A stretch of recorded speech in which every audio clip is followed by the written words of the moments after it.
Ah, nyine wowe nyine agaturo se urakamera ngahera ama n'ibintu byakaze. agaturo se si 10,000. Ya mana Yesu neza. Ok, ibihumbi 10 uko bizi nanjye ndi ibihumbi 10 kuko kare wanyizana ndi gukora ikiyede bamembya ngo si 3,000 naremo n'igihumbi. Oye gituba cyayo mafaranga uzi ko ari ukujya kukiguramo kapuriya kacupura wa wundi wo mu Buhinde. n'ibihumbi 10. Waretse se nkaguha nk'imumbi angahe? igihumbi. Yego nta gituba kigura igihumbi. Sashere kuko bugiye kube nkoro kumva ngiye kukira uranca ibihumbi 10 ziko wajya ngo ndi bunagikate nyicyure. Niyo twatugiye kurarana amajoro 5 ku wanca ibihumbi 10 koko. Yego ko cyane. Komenya warage bagishoye kubugize ngo narakize hari igihe uri kujya abantu bubatse cadastre ubu ntago nzi koko. Arega impamvu uri kurongora mani ivumbi riratumuka ari nayo mpamvu ndamucaye amafaranga yose.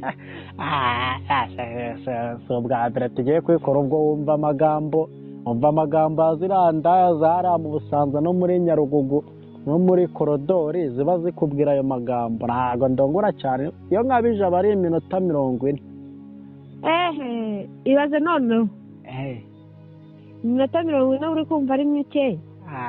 Se indaya nkawe ubwo ko numva ari mikewe ko umuntu akurongora n'isaha ukumva uranyuzwe. Yihorere rero. Aragenda twarabamenye n'undi mu bamwijijisha mwebwe umuntu arabarongora ntago hasi ubundi uranyara. Mbasha. Cyane. Shahimba shaka nanjye abantu banyara nuko ukoza muri zirikizana. Bose. Ngana ari biranshimishije ngo pasenye sanari ubwo ndaguha igihumbi. Urango pasenye nzayaguha. Uri kopesha igituba se wayatanze yose. Se ndahatanga nyakuye ko ubone ubuzima buba buri hanze babukaze ko mba nariyemo. Yesu njya nyikopa. Hanyuma nari netse waje se tugasangira ibijumba wenda ukankopa nishimye wanariye. Nari netse ibijumba n'amateke.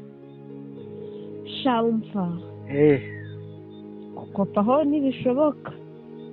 Numva icyo gituba cyawe kihagaze rane ko mbajya ni $1 ryo muri USA. Arega manika ngakatura wende kumva natakirara ndikumva yahagaze yashinyitse. Nature cyakoze urakora igihumbi. Ubwo birabibaye angahe ni nkure igihumbi? Ni 9. Yewe aho kunkura mu mwobo uri kunjugunyamo.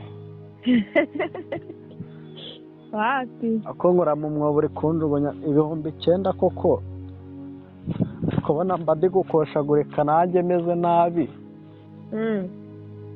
Cyabana cyokoza napfa gusheba ko naburara nyine nkaguha nk'ibyo bibiri. Rwose wamfasha rwose n'ubundi ni agatoro kamwe.